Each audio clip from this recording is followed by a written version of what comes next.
Bismillahirrahmanirrahim. Assalamualaikum warahmatullahi wabarakatuh. Alhamdulillah, alhamdulillah, alhamdulillah. Alhamdulillahi rabbil alamin. Wa bihi nasta'in ala umurid dunya waddin. Wassalatu wassalamu ala ashrafil anbiya'i wal mursalin wa ala alihi wa sahbihi ajma'in. Subhanaka la ilma lana illa ma 'allamtana innaka antal alimul hakim. Qala rabbi shrah li sadri wa yassir li amri wahlul 'uqdatam min lisani yafqahu qawli.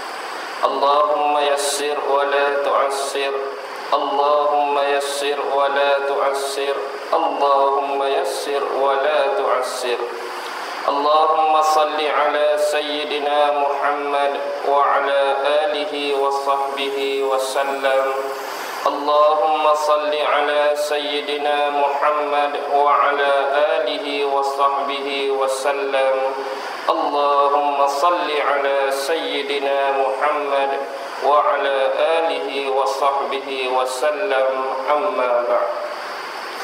Alhamdulillah, syukur kehadrat Allah subhanahu wa ta'ala kerana dengan limpah kurnia, rahmat, kasih sayang dan inayah daripada Allah subhanahu wa ta'ala, dapat sama-sama sekali lagi kita dihimpunkan dan dikumpulkan oleh Allah subhanahu wa ta'ala. Tidak lain dan tidak bukan semata-mata mencari keampunan dan maghfirah daripada Allah subhanahu wa ta'ala, serta mencari sebahagian daripada ilmu-ilmu yang diberikan dan dikurniakan oleh Allah subhanahu wa ta'ala. Dan insya-Allah pada malam ini kita akan memulakan siri kuliah tafsir kita, yang mana kita akan menggunakan sebuah kitab tafsir yang bernama Ibrul Asir, hasil daripada seorang ulama daripada Singapura yang bernama Syekh Ahmad Son Haji.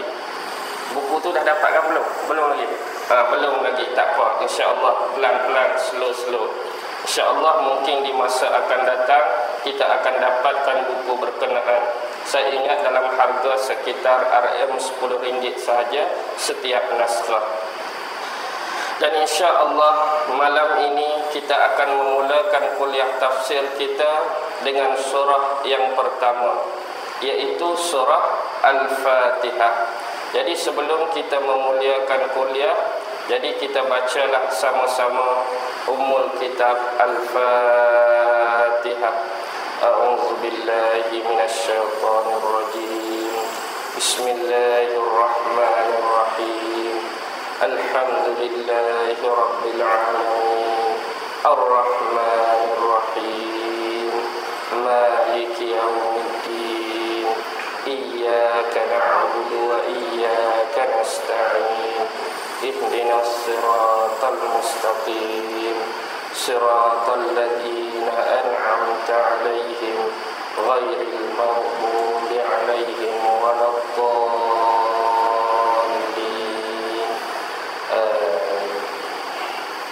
Baik. Jadi insya-Allah kita akan bermula dengan tafsiran bagi surah Al-Fatihah. Jadi sebenarnya surah Al-Fatihah adalah merupakan suatu surah yang diturunkan oleh Allah subhanahu wa ta'ala melalui malaikat Jibril alaihi salam kepada baginda Nabi Muhammad sallallahu alaihi wasallam. Secara keseluruhannya ayat-ayat di dalam surah ini turun di bumi Mekah. Bila ayat-ayat ini diturunkan di bumi Mekah, secara automatiknya ayat-ayat daripada surah Al-Fatihah dikenali sebagai surah Makkiyah. Di dalam pembelajaran ilmu Al-Quran ada ayat yang dikenali sebagai ayat-ayat Makkiyah dan ada ayat-ayat yang dikenali sebagai ayat-ayat Madaniyah. Sebagaimana yang kita sebutkan pada beberapa minggu yang lepas, yaitu di dalam 114 surah Al-Quran yang pernah turun kepada Nabi Muhammad sallallahu alaihi wasallam, 86 daripadanya adalah surah Madaniyah dan 28 daripadanya adalah surah Makkiyah. 86 surah Madaniyah, 28 ialah surah Al-Makkiyah.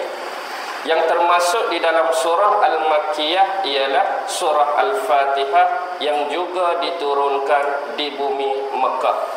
Sebagaimana yang pernah diriwayatkan daripada sahabat dan juga menantu kepada Nabi Muhammad sallallahu alaihi wasallam sendiri, yaitu Sayyidina Ali bin Abi Talib. Beliau pernah meriwayatkan sesungguhnya surah Al-Fatihah diturunkan di kota Mekah dan dia diturunkan daripada bawah perbendaharaan Arasy Allah.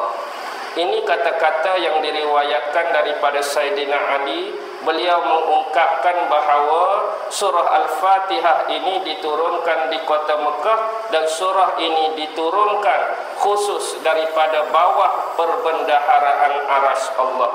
Ini bermaksud surah ini adalah merupakan suatu surah yang cukup agung, satu surah yang cukup besar dan satu surah yang cukup mulia. Bahkan di dalam beberapa kitab tafsir diceritakan dan dihuraikan oleh beberapa orang ulama, ketika turunnya ayat-ayat daripada surah Al-Fatihah ini yang mengiringinya hampir 70.000 orang malaikat. Yang mengiringi surah ini turun, waktu turun pada Nabi itu hampir 70.000 orang malaikat. Sebenarnya dalam ilmu tata bahasa, kalau kita sebut 70.000 orang malaikat, betul ke salah? Sebab malaikat tu boleh dikategori orang ke bukan orang. Kalau kita tak apalah, kita nak kata kita ni orang, 17 orang, 30 orang, 20 orang. Malaikat kita kata 70.000 orang, kena atau tidak? Kalau yang betul tak kena, tapi tak ada bahasa lain kita nak terjemahkan untuk malaikat dari sudut bilangan, tak apalah. Harap difahami 70.000 orang ialah dari sudut jumlah dan kuantiti dia. Jadi itulah menunjukkan betapa besarnya surah ini di sisi Allah Subhanahu wa taala dan di sisi perbendaharaan Arasy Allah sendiri. Di dalam riwayat yang lain daripada seorang yang bernama Amru bin Saleh. Amru bin Saleh, beliau telah meriwayatkan, sesungguhnya aku mendengar daripada bapakku, yang mana bapakku ini mengatakan dia mendengar daripada Al-Kalbi, dan Al-Kalbi pula mendengar daripada Abu Saleh, dan Abu Saleh mendengar daripada sahabat Nabi yang bernama Abdullah ibnu Abbas. Abdullah ibnu Abbas meriwayatkan, suatu ketika Nabi Muhammad sallallahu alaihi wasallam telah membacakan ayat-ayat daripada surah Al-Fatihah ketika berada di bumi Mekah. Dan diceritakan bila Nabi membaca Bismillahirrahmanirrahim, Alhamdulillahi Rabbil Alamin, sampailah waladdallin. Nabi pernah baca surah ini di kota Mekah. Bila habis saja ayat ini, para pemuka Quraisy, para kafir musyrikin di Mekah lalu mengucapkan kalimah seumpama ini. Moga-moga Allah menghancurkan mulutmu wahai Muhammad, atau perkataan yang senada dengannya. Dan ada juga riwayat yang menyebutkan moga-moga Allah membinasakan mulutmu wahai Muhammad. Ini kerana kebencian mereka, dengki mereka yang meluap-luap kepada Nabi Muhammad sallallahu alaihi wasallam. Tambahan pula ada wahyu yang diturunkan kepada Nabi dan secara terbuka Nabi Muhammad sallallahu alaihi wasallam membacakan ayat-ayat tersebut di hadapan mereka. Jadi bila Nabi baca ayat-ayat daripada surah Al-Fatihah ini, habis saja baca, mereka kutuk Nabi. Mereka mendoakan satu doa kecelakaan dan membinasakan buat Rasulullah. Tapi hal ini telah diriwayatkan daripada sahabat Abdullah ibnu Abbas, memang benar-benar terjadi dan benar-benar berlaku. Begitu jugalah sebuah hadis yang diriwayatkan daripada sahabat Abu Hurairah radhiyallahu taala anhu, yang mana ketika itu Rasulullah bersabda, Rasulullah sebelum dia nak bersabda ni ada seorang sahabat lain yang bernama Ubay bin Ka'ab. Waktu tu Nabi dia tak baca sendiri surah Al-Fatihah, tapi Nabi minta sahabat yang nama Ubay bin Ka'ab ni tolong bacakan untuk Nabi. Dan kadang-kadang inilah yang berlaku kepada watak dan kepribadian Rasulullah. Kadang-kadang beliau sendiri yang membacakan ayat-ayat tersebut, kadang-kadang Rasulullah minta para sahabat membacakannya untuk beliau. Antara dalam riwayat-riwayat yang masyhur, nama-nama sahabat yang selalu diminta oleh Rasulullah dibacakan ayat-ayat Al-Quran, antaranya ialah penama pada malam ini iaitu Ubay bin Ka'ab. Kadang-kadang ada Nabi meminta daripada Abdullah ibnu Mas'ud untuk membacakan untuknya. Kadang-kadang Nabi minta sahabat yang nama Abu Musa Asy'ari yang membacakan ayat-ayat untuk dia. Jadi kes yang berlaku, hadis yang diriwayatkan oleh Abu Hurairah ni, sahabat yang Nabi minta tolong baca surah ini ialah Ubay bin Ka'ab. Habis sahaja Ubay bin Ka'ab waladdallin, lalu Rasulullah bersabda, sesungguhnya demi jiwaku yang berada di tangannya, sesungguhnya Allah tidak pernah menurunkan satu surah semisal ini. Dengan bahasa lain, sesungguhnya Allah tak pernah menurunkan surah seumpama ini di dalam kitab-kitab sebelum ini. Apa yang Nabi maksudkan satu surah seumpama Fatihah ini, Allah tak pernah turunkan dalam kitab Taurat. Satu surah seumpama Al-Fatihah ni Allah tak pernah turunkan dalam kitab seumpama Zabur. Satu surah seumpama Al-Fatihah ini Allah tak pernah turunkan dalam kitab yang bernama Injil. Tetapi Allah menurunkan bersekali dan berserta dengan Al-Quran, khusus sebagai wahyu terakhir, kitab terakhir kepada Nabi Muhammad sallallahu alaihi wasallam, yang mana dia juga digelar sebagai As-Sab'ul Masani, yaitu 7 ayat yang berupa ayat-ayat berbentuk pujian yang diulang-ulang bacaannya, dan diberikan kepadaku Al-Quran yang mulia. Senada dengan hadis ini ada sebuah ayat di dalam Al-Quran dalam surah Al-Hijr ayat 87. وَلَقَدْ آتَيْنَاكَ سَبْعًا مِنَ الْمَثَانِي وَالْقُرْآنِ الْعَظِيمِ. Yang tadi hadis, tetapi yang hampir senada ataupun setempo dengan ayat tadi ialah surah Al-Hijr ayat 87. Walaqad atainaka, sesungguhnya kami telah menurunkan dan memberikan, mengurniakan kepada kamu wahai Muhammad, sab'an minal masani, 7 ayat yang berupa ayat-ayat pujian kepada Allah yang diulang-ulang bacaannya, wal Qur'anil azim, dan kitab Al-Quran yang maha agung lagi mulia. Dan memang benar apa yang disabdakan menerusi hadis dan apa yang difirmankan oleh Allah menerusi Al-Hijr 87 tadi, memang ternyata benar bahawa surah Al-Fatihah adalah terdiri daripada 7 ayat yang diulang-ulang bacaannya.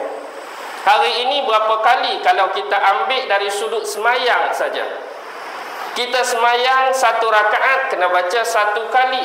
Kalau semayang subuh 2 kali, sembahyang zuhur 4 kali, sembahyang asar 4 kali, maghrib 3 kali, kemudian isyak 4 kali. Berapa? 2 campur 4 6, 6 campur 4 10, 10 campur 3 13, 17 kali. 17 kali kita ulang dalam sembahyang yang wajib. Kadang-kadang ada pula di antara kita sebelum mulakan solat pun ada yang dia baca Fatihah. Lepas tu wirid lepas mayang pun baca lagi. Kadang-kadang habis doa pertama tu selang pula nak masuk doa yang kedua tu baca lagi. Dan ini diulang-ulang bacaannya, bukan sahaja dalam ibadat yang khusus, bukan sahaja dalam ibadat yang sunat, bahkan menjadi bacaan harian yang sentiasa meniti di bibir-bibir seluruh umat Islam. Mungkin ada yang dibacakan dari sudut zikir-zikir, mungkin ada yang dibacakan dari sudut wirid-wirid harian bagi mereka. Itulah keutamaan surah Al-Fatihah. Baik, bila kita dah memahami daripada 3 konteks yang datang daripada 3 periwayatan sahabat ini, yakinlah kita bahawa surah Al-Fatihah adalah satu-satunya surah yang tidak ada tandingan, yang tidak ada bandingan melebihi daripada surah-surah lain yang terkandung dan termuat di dalam segala isi-isi Al-Quran. Baik, di dalam kalangan sahabat-sahabat, antara nama-nama lain yang diberikan kepada Ummul Kitab Al-Fatihah ini, secara umum semua orang menyebut surah ini sebagai surah Al-Fatihah, tetapi kebanyakan ulama telah menyenaraikan nama-nama lain yang mungkin nama-nama ini tidak terdapat di dalam hadis Nabi, dan mungkin juga nama-nama ini tidak terdapat di dalam ayat-ayat Al-Quran sendiri, tetapi baki lagi cuba dinamakan oleh sebahagian ulama dengan nama-nama tertentu untuk mewakilkan kelebihan-kelebihan, untuk mewakilkan fadilat-fadilat, untuk mewakilkan khasiat-khasiat tertentu yang dimiliki oleh surah ini. Memang ada nama tu, surah Fatihah ada nama ni. Kadang-kadang murid-murid bertanya, Ustaz, nama ni dalam Al-Quran tak ada, nama lain bagi surah Al-Fatihah ni dalam hadis tak ada. Tak apakah kita menamakan surah-surah tersebut dengan kita menamakannya sendiri tanpa panduan Quran dan Sunnah? Tidak mengapa, selagi mana nama-nama yang kita berikan pada Al-Quran itu mengandungi khasiat-khasiat, mengandungi fadilat-fadilat, mengandungi kelebihan-kelebihan, mengandungi keistimewaan-keistimewaan yang memang dipunyai oleh surah tersebut.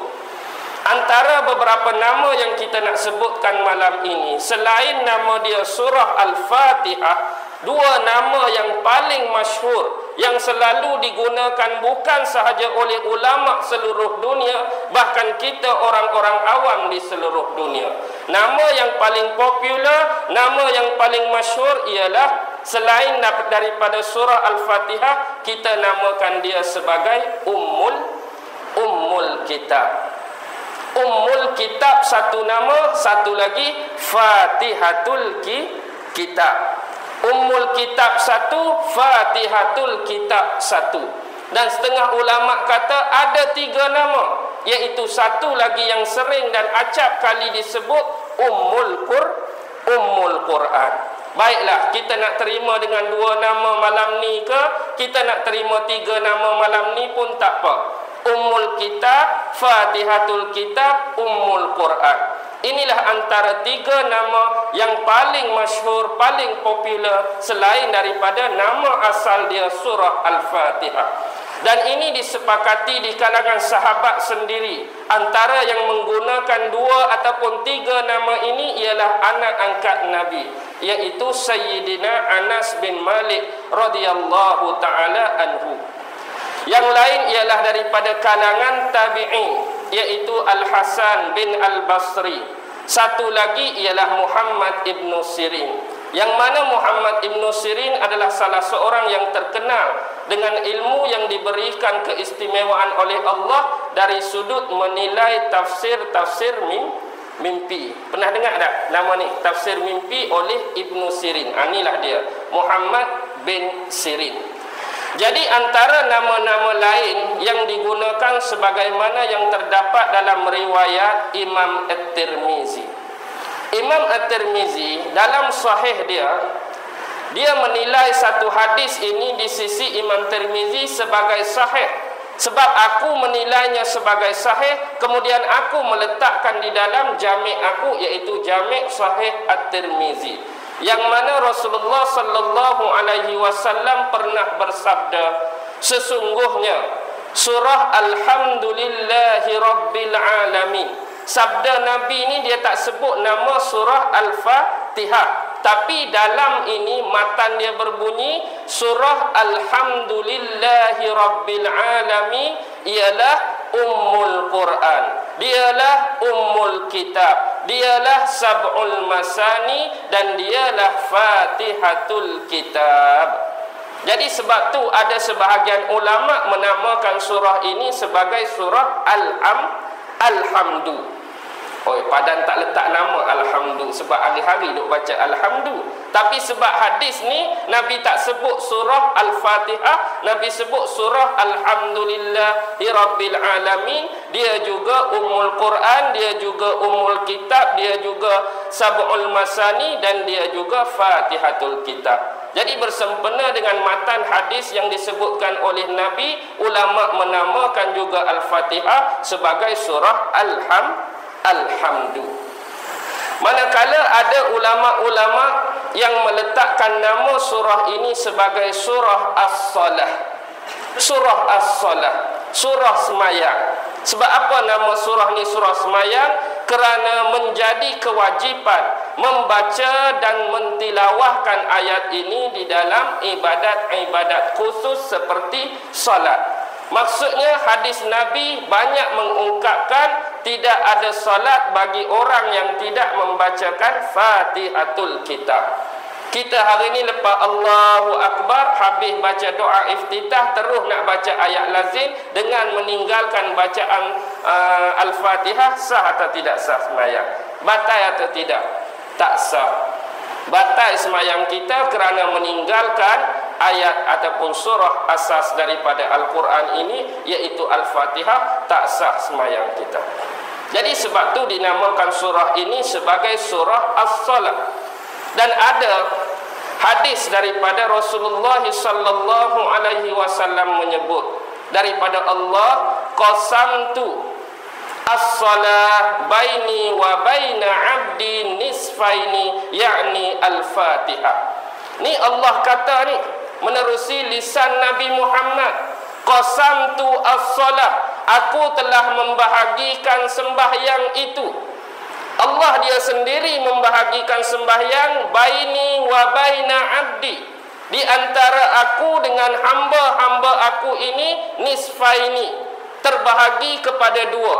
Allah kata dia bahagikan sembahyang yang kita duk buat ini di antara kita dengan dia tu dua bahagian, yakni Al-Fatihah, menerusi surah Fatihah. Fa idza qala al-'abdu, apabila sahaja hambaku membacakan Alhamdulillahi Rabbil Alamin, qala Allah Ta'ala hamidani 'abdi. Bila mana-mana manusia, mana-mana insan, mana-mana umat Islam, dia semayang ke, dia tak semayang ke, maksudnya semayang tak semayang ni macam ni, dia baca dalam semayang ke, hak tak semayang tadi dia baca luar pada semayang pun, bila dia sebut Alhamdulillahi Rabbil Alamin, Allah akan kata pada dia hamidani 'abdi. Sesungguhnya hambaku ini sekarang sedang memuji-muji nama aku. Maksudnya setiap ayat ni ada balasan daripada Allah. Setiap ayat ada konteks daripada Allah. Setiap ayat ada two-way communication daripada Allah. Bukan kita duk cakap sorang-sorang, bukan kita duk baca sorang-sorang. Baki lagi penghayatan, kita kena rasa setiap ayat yang kita baca Allah sedang jawab. Bila sekarang tukar, apa yang kita rasa sebelum ini tak ada langsung Allah jawab, mulai malam ni biar rasa Allah sedang jawab.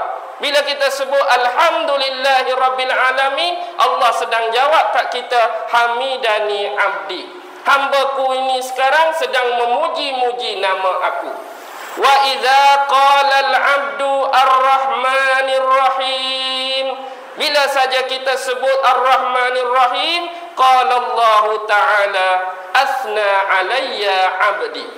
Sesungguhnya hambaku ini sedang mengangkat, melambung-lambung, mengagungkan nama-namaku. Jadi bila kita sebut Ar-Rahmanir Rahim, Allah balas kat kita, kamu ni sekarang sedang angkat nama aku, sedang puji aku, sedang lambung nama-nama aku. Wa idza qala al-'abdu maliki yaumiddin, bila kita sebut saja maliki yaumiddin, qala Allah Ta'ala majjadani 'abdi, sesungguhnya hambaku sekarang sedang mengagungkan dan memuliakan namaku. Bila kita sebut maliki yaumiddin, Allah balas majjadani 'abdi, hambaku ini sedang mengagungkan nama aku, sedang memuliakan nama aku. Wa idza qala al-'abdu iyyaka na'budu wa iyyaka nasta'in, qala Allah Ta'ala, apa Allah jawab? Haza baini wa baina 'abdi. Inilah tempoh dan jarak perantaraan antara aku dengan hambaku. Wali 'abdi ma sa'ala, dan bagi hambaku apa saja yang dia minta, pasti aku akan bagi, pasti aku akan beri, pasti aku akan tunaikan. Sebab itu dalam ayat surah Al-Fatihah, 3,5 adalah ayat-ayat menceritakan tentang hak Allah Ta'ala, dan setengah campur yang terakhir adalah menceritakan tentang hak-hak kita semua.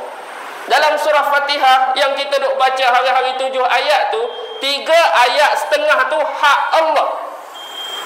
Hak Allah. Hak hari ni kita bayang kepunyaan hak tu milik Allah. Setengah sampai waladhdallin tu untuk kita. Yang mana ayat dalam Fatihah adalah hak Allah. Bismillahirrahmanirrahim. Alhamdulillahi Rabbil Alamin. Hak Allah. Ar-Rahmanir-Rahim. Hak Allah.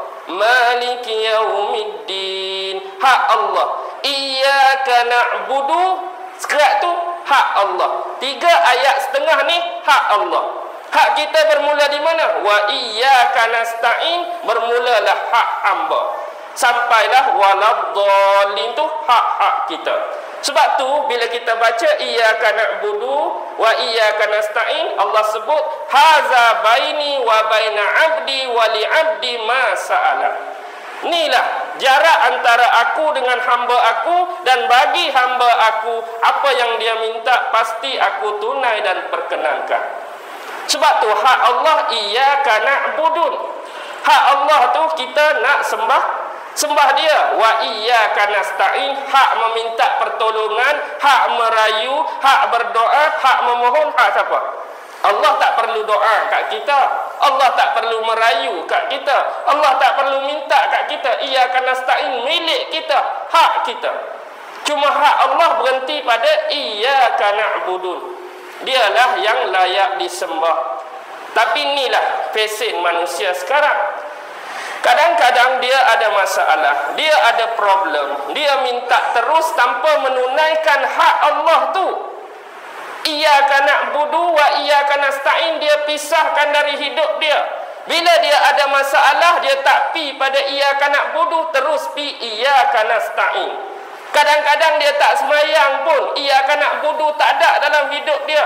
Kadang-kadang tak puasa pun, iyyaka na'budu tak ada. Tapi bila susah, ya Allah tolong aku, dia tinggal iyyaka na'budu, terus iyyaka nasta'in. Mohonlah dia, susah Allah, aku ni teruk Allah, aku ni diuji Allah, aku dibala Allah. Sedangkan ibadat asas pada Allah iyyaka na'budu dia tinggal. Bila dia tinggal, macam mana Allah nak kata wali abdi ma sa'ala? Macam mana Allah nak tunai doa kita? Macam mana Allah nak tunai permohonan kita kalau kita tinggal iya'budu terus pi iyyaka nasta'in? Boleh faham?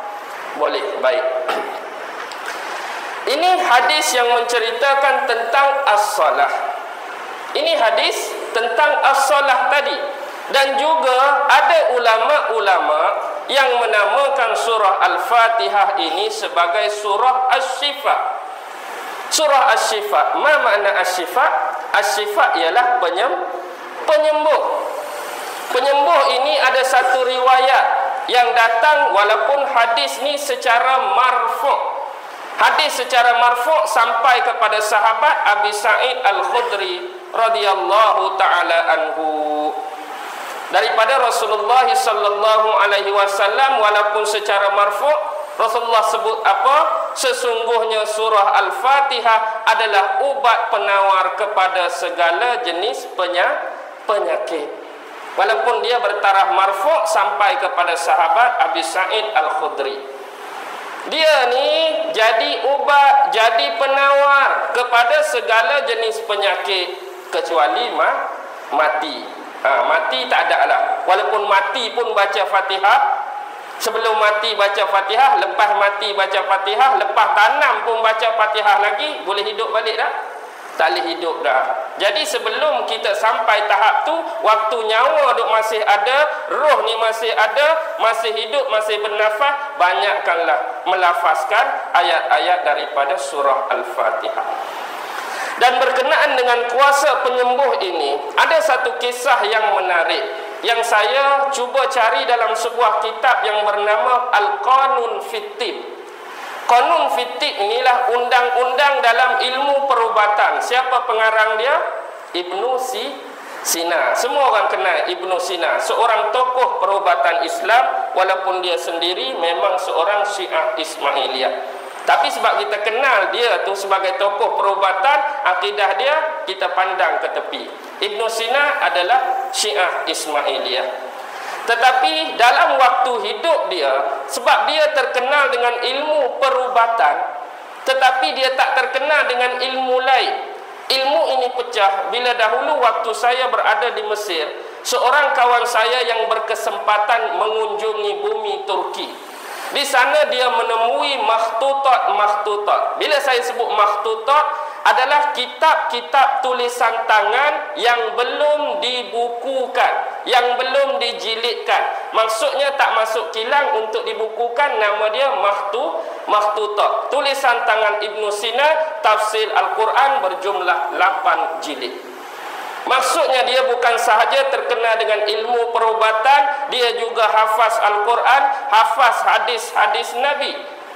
Dan dia juga mengarang kitab tafsir, tapi dalam bentuk makhtutat, tidak dibukukan. Bila kawan balik cerita tu baru kita sedar yang Ibnu Sina ada keistimewaan dan keupayaan lain dalam mengarang kitab tafsir. Cuma isi dia pembahasan tentang ayat-ayat, tafsiran tentang ayat-ayat, wallahu alam, sebab saya tak tengok. Cuma itulah yang diceritakan oleh sahabat. Suatu ketika Ibnu Sina ni sebagai seorang tabib, seorang doktor terkemuka pada waktu tersebut, tiba-tiba pesakitnya datang daripada kalangan seorang anak raja, yang mana dia datang ni dalam keadaan subul, keadaan muyung, keadaan jenis. Bapak dia cakap tak mau makan, tak mau minum. Dengan istilah lain orang sebut makan tak lalu, mandi tak basah. Jadi tak mau cakap dengan orang, subul, muyung saja. Mari jumpa Ibnu Sina. Jadi Ibnu Sina pun scan dia dari sudut ilmu perubatan hak dia ada. Tiba-tiba dia tak ketemui punca. Tapi Ibnu Sina memiliki satu lagi jenis rawatan yang bersifat menggunakan ayat Al-Quran. Jadi dia ambil air, dia bacakan Al-Fatihah 7 kali dalam air. Bekas air tu dia baca Fatihah 7 kali, dia minta budak ni minum. Dia minta anak raja ni minum. Bila anak raja ni minum, dia pun pegang dada anak raja tersebut. Dia usap, kemudian dia pun senyum.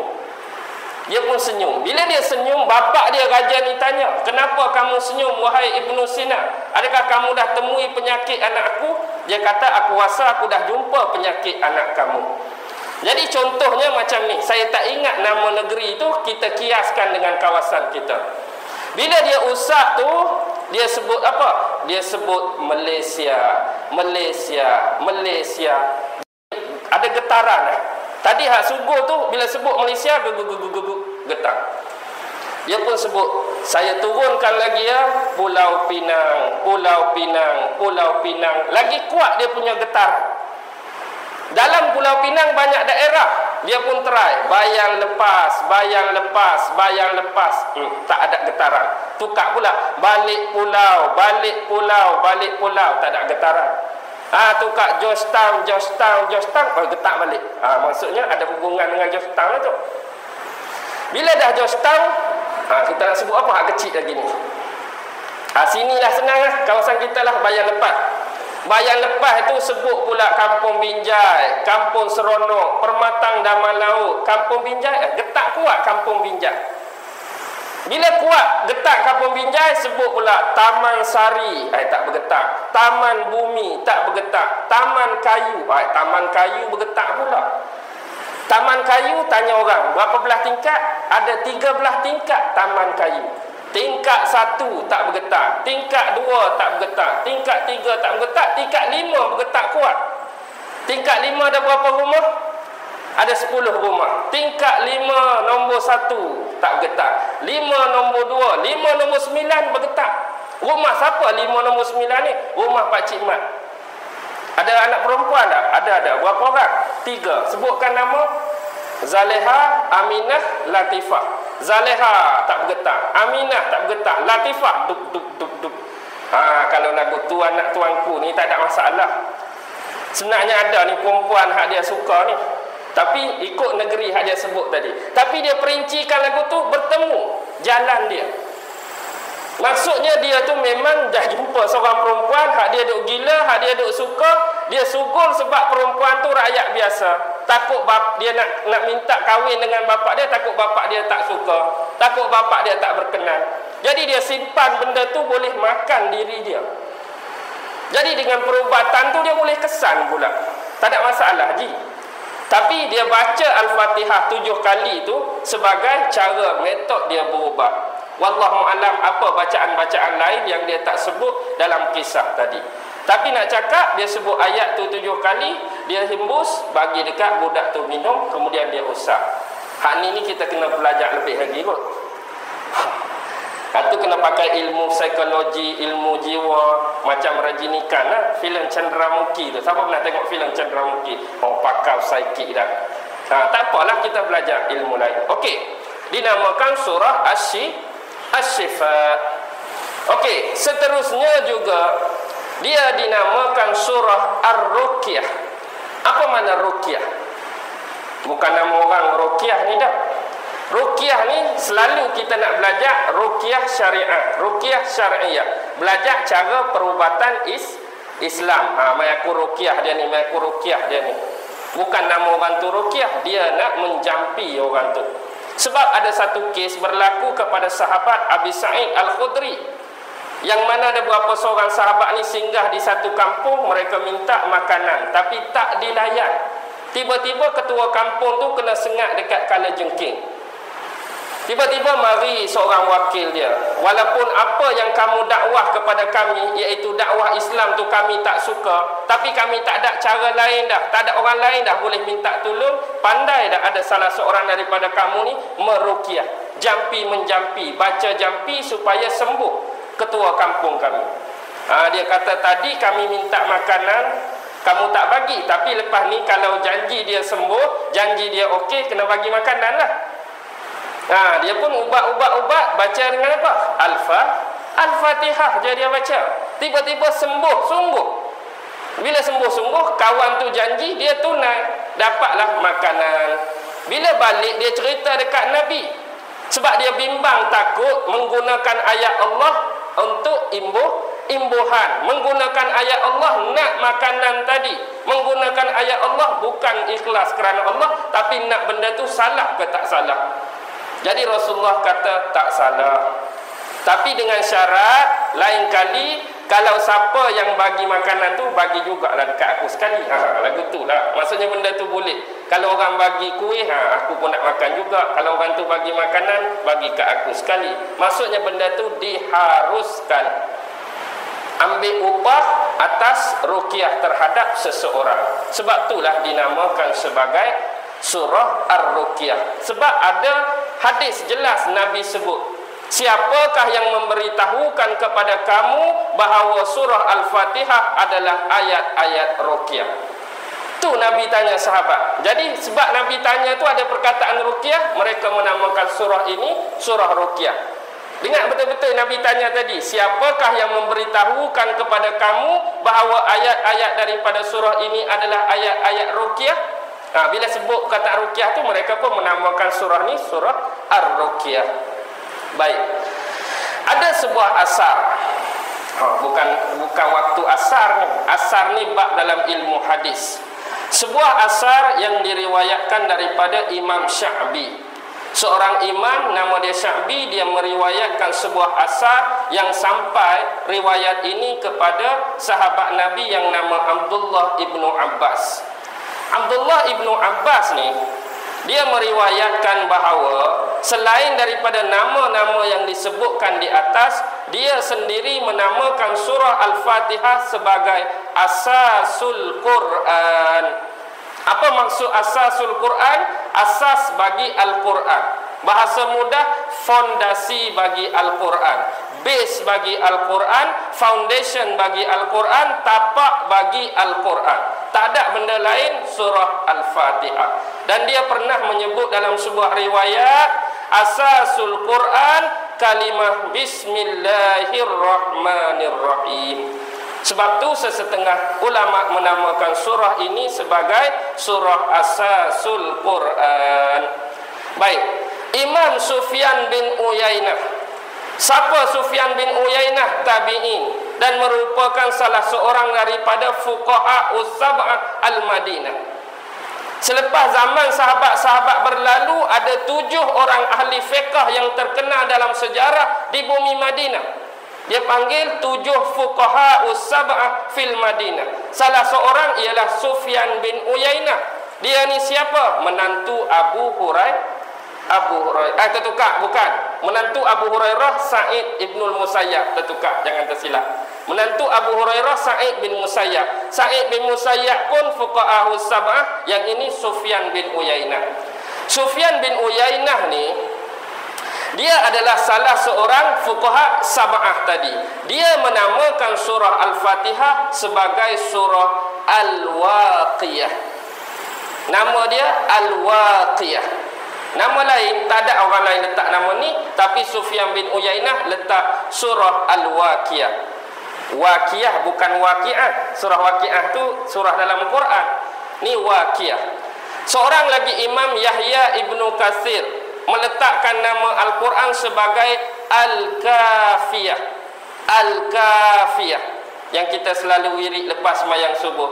Ya Latifu ya Kafi tu. Al-Kafi tu kafiyah. Apa maksud kafi? Mencukupi.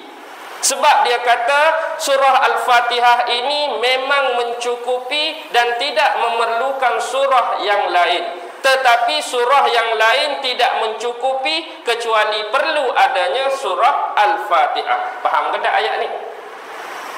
Ayat ni dengan bahasa yang mudah, surah Al-Fatihah ini mencukupi untuk batang tubuh dia sendiri tanpa memerlukan surah-surah yang lain. Tetapi surah-surah yang lain tidak mencukupi, tidak berkecukupan kecuali perlu adanya surah Al-Fatihah. Maksudnya Fatihah ni dia berdiri dengan diri dia sendiri, cukup istimewa tanpa perlu surah lain. Tapi seolah-olah surah lain tak lengkap, tak sempurna kecuali perlu adanya surah Al-Fatihah. Sebab itu Fatihah bila kita bacalah. Tapi surah lain sebelum baca surah perlu baca Al-Fatihah. Dia ambil ini dalam sebuah hadis yang beriwayatan berpredikat mursal. Dengan bahasa ilmu hadis, hadis ni adalah hadis mursal. Sesungguhnya surah Al-Fatihah adalah berkecukupan bagi dirinya sendiri dan tidak memerlukan kepada yang lain. Sedangkan surah-surah yang lain tidak mencukupi dan berkecukupan kecuali jika tidak disertai dengan surah Al-Fatihah. Walaupun hadis ini bertaraf mursal, dia diterima di kalangan ahli-ahli hadis. Baik, ada nama lain yang diberikan, iaitu Al-Kanzu was-Salah. Salah tadi ada dah ke atas. Al-Kanzu. Apa maksud Al-Kanzu? Kaf nun zai. Zai panjang. Kaf nun zai maksud dia hak Saidina Ali sebut di awal tadi. Hak Saidina Ali sebut di awal tadi, kanzun bermaksud perbendaharaan. Dinamakan surah ini perbendaharaan oleh seorang imam tafsir, iaitu Imam Zamakhsyari. Imam Zamakhsyari ini dia lebih mirip kepada fahaman Mu'tazilah. Dia lebih mirip kepada fahaman Mu'tazilah. Tapi tafsir dia, ilmu nahwu dia, ilmu lughah dia, ilmu saraf dia memang berkelas antarabangsa, kelas A. Sebab itu tafsir dia hari ini diterima, iaitu tafsir yang bernama Al-Kasyaf. Pernah seorang ulama ahli sunnah wal jamaah, saya lupa nama ulama tersebut, pernah berdebat dengan Zamakhsyari. Ulama tersebut berdebat dengan Zamakhsyari, tetapi hakikatnya ulama ahli sunnah itu tewas. Sebab perdebatan itu lebih menjurus kepada ilmu-ilmu nahwu dan ilmu-ilmu lughah. Sebab ulama tu tak hebat sangat dari sudut ilmu nahwu dan ilmu lughah. Memang kepakaran Zamakhsyari kalah ulama ahli sunnah wal jamaah. Tetapi apa kata Zamakhsyari bila habis berdebat, dia peluk ulama ni.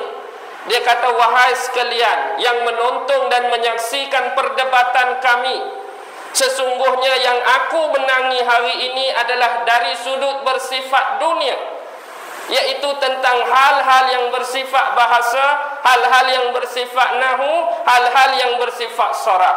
Tetapi antara hubungan aku dengan dia, yang paling mengenal Allah ialah dia, bukan aku. Maksudnya ulama ini lebih terkehadapan dari sudut ilmu-ilmu akidah, ilmu-ilmu fiqh dan ilmu-ilmu keimanan pada Allah. Cuma sebab dia kurang ahli, kurang kepakaran dalam nahwu saraf, dia tewas di tangan Zamakhsyari. Zamakhsyari pula tak sombong. Dia mewar-warkan, memberitakan hak aku menang ni di sudut ilmu lughah, tapi dari sudut lebih kenal Allah, bukan aku dia. Bukan aku dia. Kes ini sama dengan Imam Ahmad dengan Shibli. Imam Ahmad kita semua kenal, Ahmad bin Hanbal, pendiri dan pengasas mazhab Hambali. Dia terkenal dengan seorang ulama yang hafal lebih 1 juta hadis. Kita dah cerita peringkat pertama, bagaimana dia nak terima seorang anak murid dengan minta anak murid dia hafal 10,000 hadis baru boleh jadi anak murid dia. Dia hafal lebih 1 juta. Siapa nak jadi anak murid kena hafal 10,000 hadis. Lepas tu kalau dia hidup zaman ni, berapa orang agak-agak boleh jadi anak murid dia? Kita berapa hadis je? 10 pun tak ingat. Dah 10,000 tak tahu ke mana dah. Baik. Demikian dia ada anak yang nama Abdullah. Tapi Imam Ahmad ni dia suka berkawan, dia suka bercakap, bersembang dengan Shibli. Shibli ni salah seorang ulama tasawuf, seorang wali Allah yang penghujung zaman dah Shibli ni. Kalau kita buka Tazkiratul Auliya ke, kisah wali-wali Allah ke, kalau ada 50 nama wali Allah, Shibli lah duduk nombor 50. Kalau ada 70 orang nama wali Allah, Shibli lah duduk nombor 70. Dia ni hak ujung-ujung, hak lah dah. Dia ni anak murid kepada Abu Mansur Al-Hallaj. Ingat kisah Al-Lash yang dia kata, laisa fi jubbati illallah, yang kena hukum dekat Junaid Baghdadi tu kan. Dia kata dalam jubah aku tidak ada lain kecuali Allah. Fada. Inilah Shibli, anak murid dia. Jadi Shibli ni ada satu ketika orang kata dia gila. Sebab petang-petang hari dia bawa 2 unggun api. Kayu api tu yang menyala. Satu belah kanan, satu belah kiri. Dia duk bawa. Dia duk bawa keliling kampung. Bila orang tanya, hang nak buat apa 2 potong kayu yang ada api ni? Yang belah kanan ni aku akan bakar syurga Allah, yang belah kiri aku akan bakar neraka Allah. Bila kita dengar lagu tu hari ni, gila lah dia ni. Syurga tak tahu ke mana lagi. Hang tak mati belum tentu masuk syurga, belum tentu masuk neraka. Hak ni nak bakar syurga, hak ni nak bakar neraka. Tapi maksud dia yang sebenar ialah bila dia melihat manusia-manusia pada ketika itu beribadat kepada Allah bukan niat ikhlas pada Allah, tapi kerana nak dapatkan syurga. Ada yang beribadah kerana takut masuk dalam neraka, tapi poin pada Allah, poin pada pencipta tunggal tak ada. Hari ni ramai beribadat tu sebab takut pada neraka dan nak syurga. Jadi sebenarnya tak ada masalah. Hak tu biasalah, rubah manusia dah. Memang kita nak capai Allah, nak cari Allah, nak pi pada Allah. Tetapi apa yang Allah janjikan kita kena cari. Syurga kena cari, neraka kena elak, tak jadi masalah. Tetapi cara orang tasawuf berfikir demikianlah. Yang kita tengok perangai pun pelik-pelik. Jadi bila dia buat perangai pelik-pelik, orang-orang masyarakat waktu tu tuduh dia sebagai seorang yang suka melakukan bid'ah. Jadi Imam Ahmad ni suka bercakap dengan dia, suka bersembang dengan dia. Lalu dia ditegur oleh anak dia Abdullah. Wahai bapa, sesungguh bapa ni seorang imam yang besar, imam yang terkenal dalam ilmu fiqh. Kenapa bapa suka duduk-duduk? Kenapa bapa suka berkawan dengan pelaku bid'ah tu? Anak jadi tegur bapa, marah sebab bapa dia berkawan dengan Syibli. Lalu Imam Ahmad dengan tawaduk kata, wahai anakku Abdullah, sesungguhnya mungkin dalam ilmu fiqh aku jauh meninggalkan Syibli. Maksudnya ilmu bapa kamu dalam ilmu fiqh ni memang jauh tinggi daripada Syibli. Tetapi tentang ilmu mengenal Tuhan, memang aku terlalu jauh ketinggalan di belakang Syibli. Imam Ahmad sendiri kata, dari sudut ilmu fiqh memang aku mungkin. Tetapi dari sudut ilmu mengenal Tuhan, aku ketinggalan terlalu jauh berbanding Syibli. Sebab aku kurang bab tu, aku bercakap dengan dia, aku dapat merintis jalan tersebut, mengenali Allah melalui jalan dia. Jadi senyap anak dia. Sebab tu hari ini setiap manusia Allah beri dengan bakat. Setiap manusia Allah beri keistimewaan, khasiat, fadilat masing-masing. Mungkin pada pandangan kita orang tu lemah dari sudut tertentu, tapi Allah bagi kelebihan sudut lain. Mungkin kita tengok orang ni, dia kurang sudut ni, tapi Allah pelebihkan dia dari sudut yang lain. Sebab itulah kita diharuskan mengutamakan husnuzan, bersangka baik dengan semua orang. Nombor satu bukan bersangka baik dengan orang. Nombor satu bersangka baik dengan Allah. Kena sangka baik dengan Allah. Yang nombor dua baru sangka baik dengan manusia. Jangan cari sangka buruk. Sebab ramai manusia hari ini yang terlepas masuk dalam neraka ialah kerana mempunyai prasangka buruk, sangkaan-sangkaan buruk, fitnah yang buruk terhadap saudara mereka sendiri. Jadi berhati-hati dengan hal dan keadaan tersebut. Jadi habislah nama-nama Al-Quran yang disenaraikan. Banyak lagi, 40 nama saya yang tak larat ni. Nak sebut satu-satu. Jadi saya harap nama-nama tadi dapat memberi dan membuka ruang pemahaman yang lebih luas berbanding sebelum ini yang mungkin hadirin hadirat tuan-tuan dah ada nama-nama tersebut. Belajar dengan mana-mana ustaz, belajar dengan mana-mana ulama, ada ulama-ulama dah sebut dan ilmu tu ada dengan anda semua. Ustaz tak sebut lagi, hak aku tahu ni, biarlah saya tak tahu pun tak apa, anda simpan ke anda. Maksudnya saya tak sebut di sini, hak saya sebut tu anda dah tahu. Banyak lagi tu hak belakang saya ni, hak ustaz tak sebut, hak aku tahu. Ni biarlah, simpanlah ilmu tu untuk anda. Memang nama tu tak terhad, tak terkecuali. Selagi nama tu diletakkan, ditempelkan dengan kesempurnaan surah ni, dia boleh dinamakan. Ada keharusan, tidak ada masalah. Tetapi sekiranya nama tersebut boleh mencacatkan, boleh mencelakan, bahkan sampai jatuh merendahkan martabat surah Al-Fatihah, dia tidak dibenarkan. Tidak dibenarkan sama sekali. Jadi marilah apa nama pun anda boleh berpegang dengannya, tak ada masalah. Tetapi nombor satu, semua orang faham, dia dinamakan sebagai surah Al-Fatihah, surah pembukaan. Bagi segala surah-surah yang lain yang berjumlah 113 di dalam Al-Quran. Ingat lagi tak jumlah-jumlah yang kita sebut sebelum ni? Okey, jumlah juzuk minggu lepas baru kan? Berapa jumlah juzuk je? Jumlah juzuk 30 juzuk. Jumlah surah 114 surah. Jumlah ayat 6,236 ayat. Jumlah kalimah perkataan 77,437 kalimah. Jumlah huruf Al-Quran 323.671 huruf. Jumlah titik 150.681 titik dalam Al-Quran. Jadi inilah pembahagian-pembahagian yang telah dibuat oleh seorang ulama dan sarjana Mesir yang tinggal di Kaherah waktu tersebut, iaitu Syekh Muhammad Awad. Jadi selepas dia buat ini 1960 contoh, dia kaji, dia cari, dia analisa, dia spesifik benda-benda yang kita baru sebutkan tadi tu tahun 1960. Dan tidak saya ketahui, wallahu alam, mungkin dah ada yang tak sampai lagi ilmu tu pada saya tak temui lagi seorang ulama ataupun seorang cendekiawan daripada Islam lepas tahun tu dia menspesifikkan sama seperti Syekh Muhammad Awad tadi.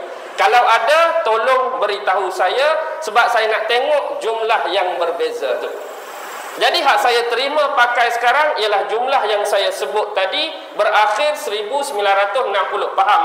Contoh, bila baca kitab lain, ustaz kata 1960. Aku jumpa nama ulama ni, dia buat spesifik yang sama 1980. Maksudnya lebih terkini, lebih baru. Tolong catat, tolong ambil hak terkini tu, saya nak bagi perbezaan dengan hak saya duk pegang sekarang, kalau ada terlepas ilmu. Tapi setakat ni saya tak jumpa lagi ada ulama terkini yang melebihi daripada spesifik yang dihuraikan secara detail oleh Syekh Muhammad Awad tadi. Lelah saya. Boleh berhenti dulu malam ni insya-Allah? Boleh dah dulu dah? Okey. Kita sembahyang Isyak. Insya-Allah kita akan mula balik. Ingat ke malam ni dah alhamdulillah, tak ada alhamdulillah lagi. B pun tak ada lagi. Kita insya-Allah bismillah akan bermula bulan depan. Jadual macam biasa. Jadi saya sudahi dengan lafaz yang mulia, wabillahi taufiq wal hidayah. Wassalamualaikum warahmatullahi wabarakatuh.